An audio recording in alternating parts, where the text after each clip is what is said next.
ஓய்வு எடுக்கும் பொழுது கூட உங்கள் மனசு அமைதி இல்லாமல் எதையோ தேடிக்கிட்டே இருக்கா? நிம்மதி இல்லாமல் இருக்கா? ஒரு குற்ற உணர்வில் செயல்பட்டுக்கிட்டு இருக்கா? இதிலிருந்து விடுபடுறதுக்கு தான் உங்களுக்கு உளவியல் வழிகாட்டுதல், ஆலோசனை, பயிற்சிகள் தேவையாக இருக்குது. நான் உங்கள் உளவியல் சகோதரி எம்எஸ்கே பிரியா. ஓய்வெடுக்கும் போதும் கூட உங்கள் மனசு அமைதி இல்லாமல் ஒரு நிலையற்ற தன்மையில் எதையோ தேடிக்கிட்டு, எதையோ இழந்த மாதிரி ஒரு குற்ற உணர்வில் செயல்பட்டுக்கிட்டே இருக்கா?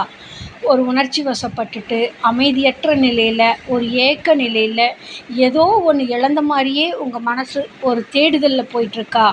அப்போது இது போன்ற பாதிப்புகள் உங்களுக்கு இன்னைக்கு வந்தது கிடையாது. அப்போது இதுக்கெல்லாம் என்ன காரணம் அப்படின்னு பார்த்தோம்னா, நீங்கள் ஆரம்ப காலகட்டத்திலிருந்தே உங்களோட வளர்ப்பு முறையிலாகட்டும், இல்லை நீங்கள் எடுத்துக்கொண்ட முறைகளாகட்டும், நல்லா படித்தாதான் பாராட்டு கிடைக்கும், நல்லா படித்தாதான் வாழ்க்கை இருக்கும், நல்லா படித்தாதான் எதிர்காலம் இருக்குங்கிறது ஒரு கேட்டகரி. இன்னொன்று, கேட்டதெல்லாம் கேட்டால் மட்டும்தான் கிடைக்கும். அப்போ கேட்டுட்டு நம்ம போய் அதுக்காக போராடணும் அப்படிங்கிறது ஒன்று.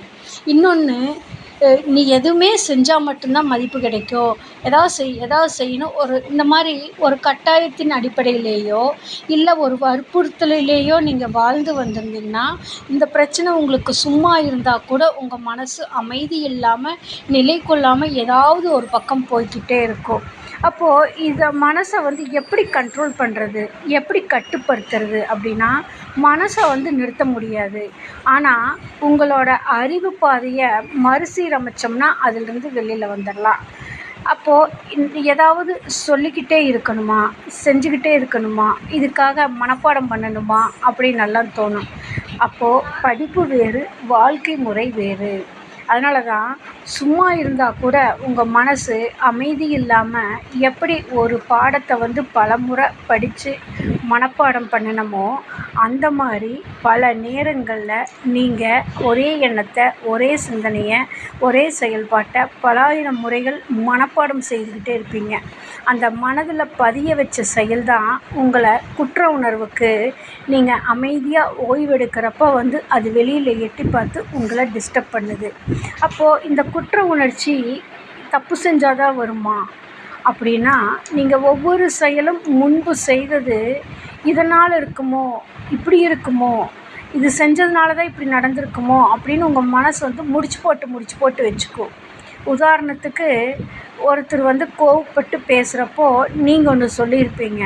அப்போது நான் சொன்னதுனால தான் அப்படி நடந்திருக்குமோன்னு அது போய் லிங்க் ஆகிக்கும். இந்த மாதிரி பலாயிரம் சிந்தனைகள், எண்ணங்கள் உங்கள் மனசில் லோடாகிருக்கும். இதுதான் உங்கள் அறிவை மனசில் பதிவாகி ஆக்டிவேட் பண்ணுது. இதுதான் உங்களை டிஸ்டர்ப் பண்ணுது. அப்போ ஓய்வெடுக்க முடியாமல் உங்களை ஒரு மனசை அழுத்தக்கூடிய நிலைக்கு தள்ளி விட்டுட்டு, இது மன அழுத்தம்னு சொல்லக்கூடிய செயல்பாட்டை உருவாக்கிடுது. இப்போது போதுமானதாக இல்லைனாலும் உங்களோட எண்ணம் தொடர்ந்து அதுக்காகவே வேலை செஞ்சிட்ருக்கோம். எப்போவுமே நெகட்டிவாக மட்டுமே திங்க் பண்ணிகிட்ருக்கோம். ஒரு நல்ல விஷயத்தை எடுத்து பார்க்க தெரியாது, செயல்படுத்த முடியாது. அப்போ இதுக்கெல்லாம் என்ன செய்யலாம், எப்படி இருந்தால் நல்லாயிருக்கும் அப்படின்னா, உங்களோட மதிப்பை நீங்கள் மதிப்பிடாமல் செயலை மட்டும் செய்கிறமான்னு பார்க்கணும். அடுத்தது, இருப்பதிலேயே உங்களோட மதிப்பு மட்டும்தான் மிக பிரம்மாண்டம்னு சொல்லி நீங்கள் எடுத்து பார்க்காம, நம்மளுக்கு மதிப்பீடு வேணுமா, இல்லை வாழ்க்கையில் ஜெயிக்கணுமான அந்த குற்ற உணர்வு இல்லாமல் ஒரு செயல்பாட்டில் போகிறக்கு தான் உளவியல் பகுப்பாய்வு, ஆலோசனை. உங்களோட அறிவு பாதையை என்ன பிரச்சனைகள் இருக்குது, ஒரு வார்த்தைக்கும் நீங்கள் எப்படி அர்த்தங்கள் பதிய வச்சுருக்கிறீங்கன்னு கண்டறிந்து அதை மறுசீரமைக்கும் பொழுது நீங்கள் இயல்பு நிலைக்கு வர முடியும். அப்போது ஓய்வெடுப்பதுங்கிறது ஒரு சாதாரண செயல்தான். ஒரு வேலை செய்கிறோம், வெளியில் போகிறோம், வர்றோம், ரெஸ்ட் எடுக்கிறோம். அந்த ரெஸ்ட் எடுக்கிற நேரத்தில் ரெஸ்ட் எடுக்க முடியாமல் ஏதோ ஒரு டிஸ்டர்ப் பண்ணிகிட்டே இருக்கும், அமைதியற்ற நிலையில் இருக்கும். ஆனால் நீங்கள் ரெஸ்ட்டு தான் எடுக்கணும்னு நினச்சி கண்ணை மூடி உட்காருவீங்க, ஒரு ரிலாக்ஸேஷன் டிவி பார்ப்பீங்க, ஃபோன் பார்ப்பீங்க. ஆனால் எது செஞ்சாலும் உங்கள் மனசு எதையோ ஒன்று தேடும், எதுக்குள்ளேயோ போயிட்டுருக்கும். நேரில் நடக்கிற மாதிரி இருக்கும், சண்டை பிடிக்கிற மாதிரி இருக்கும், சந்தோஷமாக இருக்கிற மாதிரி இருக்கும், இப்படி அலைப்பாய்ந்துக்கிட்டே இருக்கும். இந்த மாதிரி எண்ணம், சிந்தனை, செயல் உங்களை டிஸ்டர்ப் பண்ணுதல்லவா, இதை மறுசீரமைக்கிறதுக்கு தான் உளவியல் ஆலோசனை தேவை. அப்போ இது சரி செய்யாமல் விட்டால் என்ன ஆகும் அப்படின்னு பார்த்தோம்னா, இன்றைக்கி நிறைய பேரை நம்ம பார்க்குறோம், தூக்கமே வரல, விடிய விடிய முழிச்சிட்ருக்கேன், எனக்கு தலை வலிக்குது, என்னால் வெளியில் போக முடியல, வேலையில் கவனிக்க முடியல, இந்த குடும்ப பொறுப்புகளை ஏற்றுக்க முடியல, என்னால் படிக்கிறக்கு ஆர்வம் வரல, வேலை செய்யறக்கே தோண மாட்டேங்குது அப்படின்னு சொல்லி குடும்பத்தை விட்டும் சமூகத்தை விட்டும் தனிமைப்படுத்திக்குவாங்க. இதோட விளைவு இந்த எக்ஸ்ட்ரீமில் போய் நின்றுட்டு எதுவுமே வேண்டாம், நான் சும்மாவே இருந்துக்கிறேன்னு சொல்லி சாப்பாடும் கூட வேண்டாம், நான் குளிக்கவும் கூட இல்லைன்னு சொல்லி இந்த நிலைக்கும் கூட கடைசி கட்டங்களுக்கு கொண்டு போய் விட்டுரும்.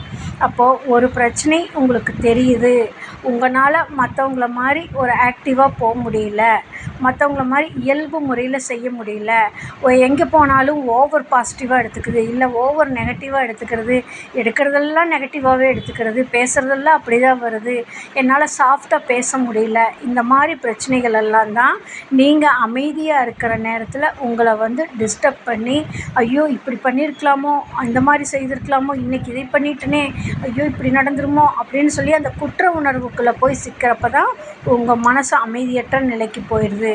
அப்போ இது போன்ற பாதிப்புகளிலிருந்து நீங்கள் வெளியில் வர்றதுக்கு தான் எங்களோட நிறுவனம் வாழ்க்கைக்காக முதல் கிளினிக் ஆரம்பித்து ஒரு தனி மனிதனின் வளர்ச்சிக்கு தேவையான கல்வியில் ஏற்படக்கூடிய படிப்பு சார்ந்த பிரச்சனைகள், பொருளாதாரத்தில் வரக்கூடிய பாதிப்புகள், ஏமாற்றங்கள் இப்படி எப்படி அணுகணும் அப்படிங்கிறதுக்கான வழிகாட்டுதல், உடல் மற்றும் மனநல ஆரோக்கியத்துக்கான வழிகாட்டுதல், சமூக தொடர்பை எப்படி மேம்படுத்திக் கொள்வது, குடும்பத்திலும் சமூகத்திலும் நட்பு வட்டத்திலும் எப்படி ஒரு அங்கீகாரம் பெறக்கூடிய மனிதனாக மாற்றிக்கொள்வது என்பதற்கான உளவியல் பகுப்பாய்வு மற்றும் சிகிச்சைகளை எம்எஸ்கே மைண்ட்செட் நாலேஜ் தெரப்பியில் எம்எஸ்கே மென்டார்ஷிப் புரோகிராமில் கொடுத்து கொண்டு வருகின்றோம்.